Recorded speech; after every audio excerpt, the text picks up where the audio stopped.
अपने दैनिक प्रशिक्षण को समाप्त करने के बाद अर्जुन ने अपनी सफाई का काम शुरू किया, जिसे स्वर्ण कंकाल को आत्मसात करने के बाद वह केवल 1 घंटे में पूरा कर सकता था। सफाई खत्म करने के बाद वह तुरंत योगदान भवन की ओर दौड़ पड़ा। हालांकि अर्जुन ने पर्वत में जाकर जड़ी बूटियां खोजने का निश्चय किया था, लेकिन उसे वनस्पति विज्ञान की कोई जानकारी नहीं थी। उसने केवल त्रिपत्र विनाशक पुष्प और मृत जड़ी वृक्ष घास के बारे में सुना था, लेकिन वह यह नहीं जानता था कि वे दिखते कैसे हैं। काले तूफान पर्वत की यात्रा के लिए उसकी अधिकतर तैयारियां पूरी हो चुकी थीं। किसी शर्मनाक स्थिति से बचने के लिए अर्जुन ने जल्दी से योगदान भवन जाकर उन जड़ी बूटियों के चित्र लिख लेने का निश्चय किया। मूल रूप से उसने सोचा था कि वह कोषाध्यक्ष मेहदी लाल से सहायता मांगेगा, लेकिन उसने उसे वनस्पतियों पर आधारित एक पुस्तक थमा दी। पुस्तक को देखते हुए अर्जुन को पता चला कि इसमें साधारण जड़ी बूटियों का परिचय, उनकी औषधीय विशेषताएं, निवास स्थान और चित्र दिए गए थे। यह पुस्तक उन लोगों के लिए निराशाजनक हो सकती थी जो उच्च स्तर की जड़ी बूटियों की जानकारी चाहते थे, लेकिन अर्जुन की वर्तमान आवश्यकताओं के लिए यह बिल्कुल उपयुक्त थी। जिस तरह साधकों को विभिन्न श्रेणियों में वर्गीकृत किया जाता था, वैसे ही जड़ी बूटियां, हथियार और औषधीय गोलियां भी विभाजित थीं। वे इस प्रकार थीं: सामान्य श्रेणी, पृथ्वी श्रेणी, स्वर्ग श्रेणी, रहस्य श्रेणी, आत्मा श्रेणी और संत श्रेणी। प्रत्येक श्रेणी को पुनः निम्न, मध्य और उच्च स्तरों में विभाजित किया गया था। सौभाग्य से अर्जुन को जिन जड़ी बूटियों की आवश्यकता थी, वे दोनों सामान्य श्रेणी, निम्न स्तर की थीं, इसलिए वे पुस्तक में मौजूद थीं। और क्योंकि वे इतनी निम्न श्रेणी की थीं, उनका मूल्य अधिक नहीं था। योगदान भवन से निकलने के बाद अर्जुन प्रशासनिक कार्यालय गया। आखिरकार वह अभी भी अद्वितीय गुरुकुल का एक सफाई कर्मी था, और यह यात्रा, जिसमें काले तूफान पर्वत तक आना जाना शामिल था, 1 दिन से अधिक समय ले सकती थी। इसलिए उसे अपने कार्य से अवकाश लेना आवश्यक था। प्रशासनिक कार्यालय ने कोई अड़चन नहीं डाली और अर्जुन को 3 दिन की छुट्टी दे दी। अब जब उसकी सारी औपचारिकताएं पूरी हो चुकी थीं, तो वह यात्रा पर निकल पड़ा। काले तूफान पर्वत गुरुकुल से केवल 20 मील की दूरी पर था। चूंकि यह अधिक दूर नहीं था, अर्जुन अक्सर अपने भोजन के लिए यहां शिकार करने आता था, जिससे उसे इस स्थान का भूगोल अच्छी तरह ज्ञात था। इस पर्वत में विभिन्न प्रकार की जड़ी बूटियां पाई जाती थीं, लेकिन चूंकि यह उसका पहली बार जड़ी बूटियां इकट्ठा करने का अनुभव था, उसने पूरी तैयारी कर ली थी। अपने साथ पानी, भोजन, एक कुदाल और एक थैला लेकर वह यात्रा के लिए निकल पड़ा। जल्दी चलते हुए अर्जुन काले तूफान पर्वत पहुंचा और चारों ओर दृष्टि दौड़ाई। यह पर्वत एक प्राचीन दैत्य की भांति प्रतीत हो रहा था, जो आकाश और पृथ्वी के बीच लेटा हुआ था। विशाल, अंतहीन और हरे भरे जंगलों से घिरा हुआ, इसके ऊंचे नीचे पहाड़ी किनारे क्षितिज के पार गर्व से खड़े थे। वहां खड़े होकर अर्जुन ने अपने बालों में ठंडी हवा का झोंका महसूस किया। काले तूफान पर्वत में कई भयावह जंगली जीव रहते थे।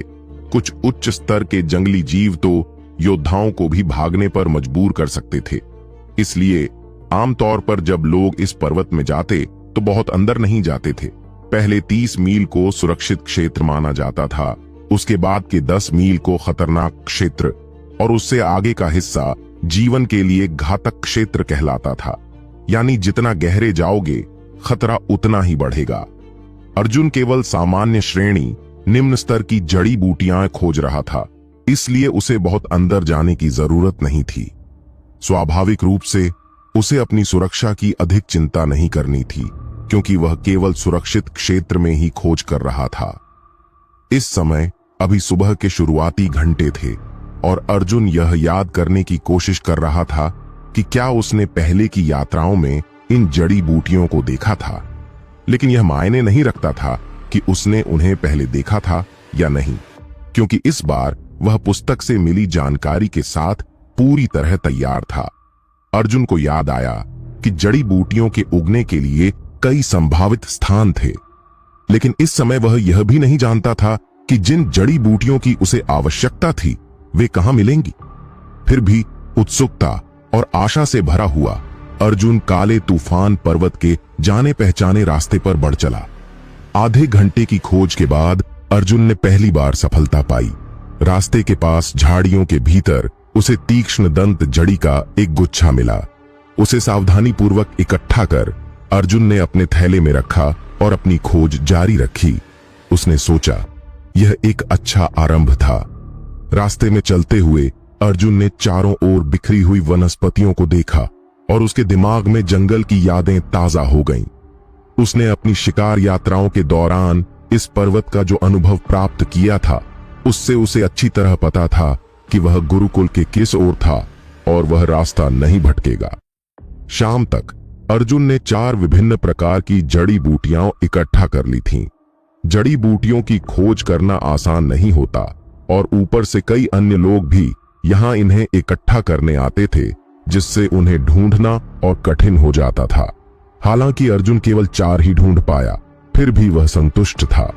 दुर्भाग्यवश अर्जुन को इन चारों की आवश्यकता नहीं थी और इससे भी बुरी बात यह थी कि ये सभी सामान्य श्रेणी निम्न स्तर की जड़ी बूटियां थीं। फिर भी अगर वह इन्हें गुरुकुल ले जाकर जमा करता तो वह इन्हें योगदान बिंदुओं में बदल सकता था, इसलिए उनका कुछ मूल्य था। अब तक सूर्यास्त हो चुका था।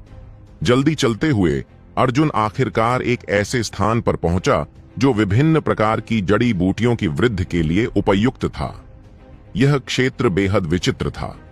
घनी वनस्पति से भरा होने के बावजूद यहां किसी भी प्रकार का जीव नहीं दिख रहा था।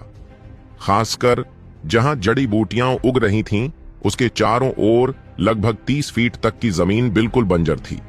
वहां घास तक नहीं उग रही थी, लेकिन इस वीरान भूमि के बीच 3 गुच्छे घास के लहरा रहे थे। वे हवा में हल्के से झूम रहे थे। अर्जुन ने देखा कि उनका रंग भूरा था और पहले तो उसने सोचा कि यह सड़न की वजह से था, लेकिन यह वास्तव में उस घास का प्राकृतिक रंग था। थोड़ा और ध्यान से देखने पर अर्जुन ने पहचाना कि यह एक प्रकार की दुर्लभ जड़ी बूटी थी। उसने राहत की सांस ली और मुस्कान के साथ जल्दी से उन्हें खोदकर अपने थैले में रख लिया। कुछ समय बाद अर्जुन ने इन तीनों जड़ी बूटियों को एकत्र कर लिया। जैसे ही उसने इन जड़ी बूटियों को अपने हाथ में लिया, उसने कोषाध्यक्ष मेहदीलाल द्वारा दी गई वनस्पति विज्ञान की पुस्तक निकाली और यह जांचने लगा कि उसने इन्हें पहले कहीं देखा था या नहीं। वे वास्तव में मृत जड़ी वृक्ष घास ही थीं। उनके चित्र, वृद्धि का तरीका और पर्यावरण सभी पुस्तक में वर्णित विवरण से मेल खा रहे थे। मृत जड़ी वृक्ष घास केवल मृत वृक्षों से उत्पन्न होती थी, जिससे इसे ढूंढना अपेक्षाकृत आसान था। मूल रूप से पर्वतों में किसी भी मृत भूमि के पास यह आसानी से पाई जा सकती थी। सावधानी पूर्वक अर्जुन ने इन जड़ी बूटियों को अपने थैले में रखा और पानी तथा भोजन निकाला। फिर वह खाने और विश्राम के लिए एक उचित स्थान खोजने लगा। इस बार पर्वत में आने का उसका मुख्य उद्देश्य त्रिपत्र विनाशक पुष्प और मृत जड़ी वृक्ष घास को खोजना था। अब जबकि वह मृत जड़ी वृक्ष घास प्राप्त कर चुका था, उसका अगला लक्ष्य त्रिपत्र विनाशक पुष्प था। उसे केवल इसे खोजना ही नहीं था, बल्कि बड़ी मात्रा में इकट्ठा भी करना था। अर्जुन ने मन ही मन तय किया कि उसे अब अपनी खोज और तेज करनी होगी। लेकिन इस समय सूर्यास्त हो चुका था और अंधेरा छाने लगा था। जड़ी बूटियों की खोज के लिए यह समय उपयुक्त नहीं था, इसलिए अर्जुन ने विश्राम करने का निर्णय लिया। पहले जब भी वह पर्वतों में आया था, उसने कभी रात यहां नहीं बिताई थी। लेकिन जैसा कि कहावत है, भले ही तुमने सूअर का मांस न खाया हो, पर सूअर को देखा जरूर होगा। इसी संदर्भ में उसे पर्वतों में रात बिताने के खतरों का भली भांति ज्ञान था। सबसे निकटवर्ती वृक्ष की तलाश कर अर्जुन उस पर चढ़ गया और एक उपयुक्त स्थान ढूंढकर सोने की तैयारी करने लगा। जैसे ही उसे एक आरामदायक स्थान मिला, वह लेट गया और आंखें बंद कर लीं। रात के लगभग 1:30 बजे तक अर्जुन को नींद नहीं आई। तब उसने काली पुस्तक निकाली और तीसरे पृष्ठ को खोला। एक विचार के साथ धूपदान अपने आप बाहर आ गया। यह भी काली पुस्तक का एक रहस्य था जिसे अर्जुन ने सुलझा लिया था। इसमें संग्रहित किसी भी वस्तु को मनचाही इच्छा से निकाला और वापस रखा जा सकता था। यह मूल रूप से एक संग्रहण पुस्तक थी और धूपदान पहले से ही इसमें रखा हुआ था, इसलिए यह विशेषता उसे बहुत चौंकाने वाली नहीं लगी। लेकिन जो बात अर्जुन की समझ में नहीं आई वह यह थी कि इस पुस्तक में केवल धूपदान ही संग्रहित किया जा सकता था, अन्य वस्तुएं नहीं। इससे उसे यह संदेह हुआ कि क्या यह पुस्तक आत्मा पत्थर थी? क्या आत्मा पत्थरों में सामान्य रूप से कुछ निश्चित वस्तुओं को स्वीकार करने और अन्य को अस्वीकार करने की सीमा होती थी? कुछ समय तक पुस्तक से खेलते रहने के बाद अर्जुन थक कर सो गया। आखिरकार उसने पूरा दिन पर्वत में घूमते हुए बिता दिया था। एक शांतिपूर्ण रात के बाद अगले दिन सुबह जल्दी उठकर अर्जुन ने मजबूत शरीर साधना का अभ्यास आधे घंटे तक किया। अगले 2 दिनों में एक अच्छी सफलता प्राप्त करने के लिए उसे कठिन परिश्रम करना था। उसे यह भी महसूस हो रहा था कि वह एक नए स्तर की दहलीज पर खड़ा है। न केवल उसे अपनी आत्मिक चेतना अधिक तीव्र महसूस हो रही थी, बल्कि उसका शरीर भी पूरी तरह से अपनी सीमा पर पहुंच चुका था। अर्जुन को अब केवल एक अंतिम धक्का चाहिए था, जिससे वह अपने अगले स्तर तक पहुंच सके। अर्जुन को यह एहसास हुआ कि वह अपनी साधना में एक नए स्तर के करीब पहुंच चुका है, जिससे वह अत्यधिक उत्साहित हो गया। उसे इस स्तर तक पहुंचने में 3 साल लगे थे, लेकिन इस रहस्यमयी पुस्तक को प्राप्त करने के दूसरे ही दिन उसने एक नया स्तर पार कर लिया और अब एक बार फिर से उसकी शक्ति में वृद्धि होने वाली थी। इतनी तेज गति से प्रगति करना अर्जुन के लिए जितना सुखद था, उतना ही आश्चर्यजनक भी। मजबूत शरीर साधना करने में अत्यधिक ऊर्जा की खपत होती थी, इसलिए अर्जुन ने कुछ देर विश्राम किया और अपनी शक्ति को पुनः प्राप्त किया। जैसे ही उसकी थकान कम हुई, उसने कुछ बचा हुआ भोजन खाया और फिर से जड़ी बूटियों की खोज में निकल पड़ा। पिछले दिन अर्जुन उन सभी स्थानों पर गया था जहां उसके अनुसार जड़ी बूटियां पाई जा सकती थीं। आज उसे केवल अपनी किस्मत पर निर्भर रहना था। सौभाग्य से इन जड़ी बूटियों का मूल्य अधिक नहीं था, इसलिए उनके मिलने की संभावना अभी भी बनी हुई थी। एक पूरे दिन की खोज के बाद अर्जुन ने कुल 78 जड़ी बूटियां और 2 त्रिपत्र विनाशक पुष्प एकत्र किए। अब उसके पास इतनी मात्रा में जड़ी बूटियां थीं कि वह धूपदान को सक्रिय कर सकता था, लेकिन फिर भी उसे और अधिक की आवश्यकता थी। समय बीतता गया और जल्द ही अंधेरा छा गया। अर्जुन अब तक जाग रहा था, लेकिन यह उसकी थकान के कारण नहीं, बल्कि भूख के कारण था। शुरुआत में उसने कुछ जंगली जानवरों का शिकार करने की योजना बनाई थी, लेकिन पूरे दिन में उसे एक भी खरगोश तक नहीं दिखा। अंततः उसे कुछ छोटे छोटे जंगली फल मिले, लेकिन वे बहुत खट्टे थे। उन्हें खाने के बाद उसकी भूख और बढ़ गई। काश मैंने अधिक चावल के लड्डू साथ रखे होते, अर्जुन ने पछताते हुए सोचा। यह निर्जन स्थान था जहां कोई भोजन मिलने की उम्मीद नहीं थी। उसी समय अर्जुन ने दूर एक आग की हल्की झलक देखी। अचानक उसमें नई ऊर्जा आ गई। उसने तेजी से उठकर उस दिशा में चलना शुरू किया। जो लोग जंगल में आग जलाने की हिम्मत कर सकते थे, वे या तो अज्ञानी होते या उन्हें किसी चीज का भय नहीं होता। इस स्थिति में वे निस्संदेह दुस्साहसी थे। जैसे ही अर्जुन आग के पास पहुंचा, वहां बैठे व्यक्ति ने तेज आवाज में पूछा, कौन है वहां? उस क्षण अर्जुन को महसूस हुआ कि उसके शरीर की मांसपेशियां तन गई हैं और उसकी रीढ़ में एक झुरझुरी दौड़ गई। आग के पास बैठे 2 व्यक्ति सतर्क मुद्रा में थे। एक लंबा और मजबूत था, जबकि दूसरा छोटा था। लंबे व्यक्ति का शरीर गठीला था और उसके हाथ में एक धनुष था, जिसमें पहले से ही तीर चढ़ा हुआ था। उसने अर्जुन की ओर तीर साध रखा था। छोटा लड़का केवल 11 साल का था, लेकिन उसकी आंखें चमकदार और निडर थीं। उसके हाथ में भी एक धनुष था और उसने भी एक छोटा तीर चढ़ा रखा था। हालांकि अर्जुन पर 2 तीर तने हुए थे, फिर भी उसने कोई प्रतिक्रिया नहीं दी। वह सहजता से घूमता रहा, मानो इन धमकियों का कोई महत्व ही ना हो। चिंता मत करो, मैं यहां केवल जड़ी बूटियां इकट्ठा करने आया हूं, अर्जुन ने जल्दी से कहा। यह सुनकर दोनों ने एक दूसरे की ओर देखा। लंबे व्यक्ति ने धीरे धीरे अपना धनुष नीचे किया और छोटे लड़के को भी शांत रहने का संकेत दिया। फिर उसने हंसते हुए कहा, मैं समझा था कि आग ने किसी जंगली जानवर को आकर्षित कर लिया है, लेकिन यह तो सिर्फ एक झूठा डर था। माफ कीजिए, मैं आपको परेशान नहीं करना चाहता था, अर्जुन ने थोड़ा संकोच के साथ कहा और हंस पड़ा। मजबूत शरीर वाले व्यक्ति ने अपना माथा छूते हुए अर्जुन को संकेत दिया, आओ, रातें ठंडी होती हैं और यहां अकेले रहना आसान नहीं होगा। यह सुनकर अर्जुन आग के पास बैठ गया। उस व्यक्ति ने अर्जुन को गौर से देखा और उसके दुबले पतले शरीर को देखकर मन ही मन दया महसूस की। अब जब वे एक साथ बैठे थे तो बातचीत स्वाभाविक थी।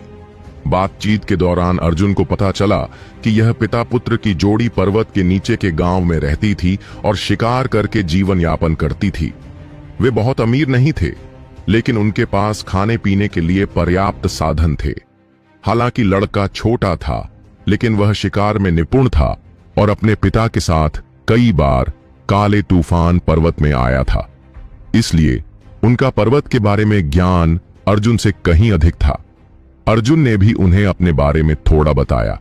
जब उसने कहा कि वह अद्वितीय गुरुकुल का शिष्य है तो मजबूत व्यक्ति चौंक गया, जबकि छोटा लड़का अत्यधिक उत्सुक हो गया और अपनी चमकदार काली आंखों से अर्जुन को बार बार देखने लगा। उस व्यक्ति ने कहा, मेरा बेटा भी एक योद्धा बनना चाहता था, लेकिन उसमें पर्याप्त प्रतिभा नहीं थी, इसलिए उसे अस्वीकृत कर दिया गया। इस कारण वह तुम लोगों की बहुत पूजा करता है। यह सुनकर अर्जुन को अपने पिछले 3 वर्षों की याद आ गई। यह बात उसके दिल को छू गई और उसने स्नेहपूर्वक लड़के के सिर को हल्के से सहलाया। जब अर्जुन कुछ कहने ही वाला था, तभी उसका पेट जोर से गरज उठा। छोटा लड़का कुछ पल के लिए हक्का बक्का रह गया और फिर जोर से हंस पड़ा। उसने अपने थैले से कुछ सूखी रसद निकाली और अर्जुन की ओर बढ़ा दी। यह देख अर्जुन का मन फिर से भावुक हो गया, लेकिन उसने तुरंत लेने से इनकार कर दिया। उसने ताकतवर व्यक्ति की ओर देखा, जिसने मुस्कुराते हुए कहा, ले लो, ऐसा लगता है कि तुमने आज कुछ खाया नहीं है। इस बार अर्जुन ने बिना कोई संकोच किए वह भोजन ग्रहण किया और जल्दी जल्दी खाने लगा। कुछ और देर बातचीत करने के बाद तीनों आग के पास सोने चले गए। हालांकि अर्जुन ने पूरी तरह गहरी नींद नहीं ली। अगर कोई खतरा पिता पुत्र की ओर आता तो वह तुरंत सतर्क हो जाता। उसने इसे अपने भोजन के बदले एहसान चुकाने का एक तरीका भी माना। सौभाग्य से रात शांति से बीत गई और कोई अप्रिय घटना नहीं हुई। सुबह होने पर अर्जुन पिता पुत्र की जोड़ी के जागने से पहले ही चुपचाप वहां से निकल गया, लेकिन जाने से पहले उसने उनके लिए 2 जड़ी बूटियां छोड़ दी, एक धन्यवाद स्वरूप। यदि इन जड़ी बूटियों को पीसकर लगाया जाए तो उनका उपचारात्मक प्रभाव होता है। चूंकि यह दोनों अक्सर जंगल में रहते थे, ये जड़ी बूटियां उनके लिए बहुत उपयोगी साबित हो सकती थीं। पूर्व दिशा से बैंगनी ऊर्जा बढ़ रही थी और अर्जुन ने मजबूत शरीर साधना का अभ्यास आधे घंटे तक किया। अभ्यास समाप्त करने के बाद उसने गहरी सांस ली और बैंगनी ऊर्जा को अपने अंदर खींचा। अचानक उसकी मेरिडियन कंपन करने लगी और उसके शरीर में गर्माहट की लहर दौड़ गई। ऊर्जा उसके मेरिडियन में अनवरत घूम रही थी। मजबूत शरीर 5वां स्तर। उसकी धारणा सही निकली। वह आज सच में अगले स्तर पर पहुंच चुका था।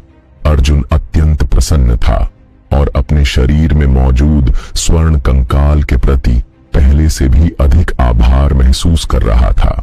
हालांकि उसे यह स्वर्ण कंकाल अधिक समय पहले नहीं मिला था, लेकिन इसकी वजह से उसने 2 बार स्तर पार किया था।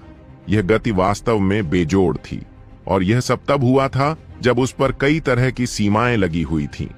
अगर वह निर्बाध रूप से अभ्यास कर पाता तो उसकी प्रगति कितनी तेज होती। इस विचार ने अर्जुन को आश्चर्यचकित कर दिया। हालांकि अंततः मजबूत शरीर केवल एक सच्चे योद्धा बनने की नींव था। शुरुआती चरणों में अभ्यास करना अपेक्षाकृत आसान था, लेकिन जितना ऊंचा स्तर होगा उतना ही कठिनाई भी बढ़ेगी। थोड़ा विश्राम करने के बाद अर्जुन फिर से जड़ी बूटियों की खोज में निकल पड़ा। आज का दिन भी उसके लिए सफल रहा। उसने दर्जन भर से अधिक जड़ी बूटियां इकट्ठी की और एक मोटे खरगोश का शिकार कर लिया, जिससे उसके भोजन की समस्या हल हो गई। यह उसके पर्वत अभियान का 3रा दिन था और वह 10 मील के सुरक्षित क्षेत्र के अंत तक पहुंच चुका था।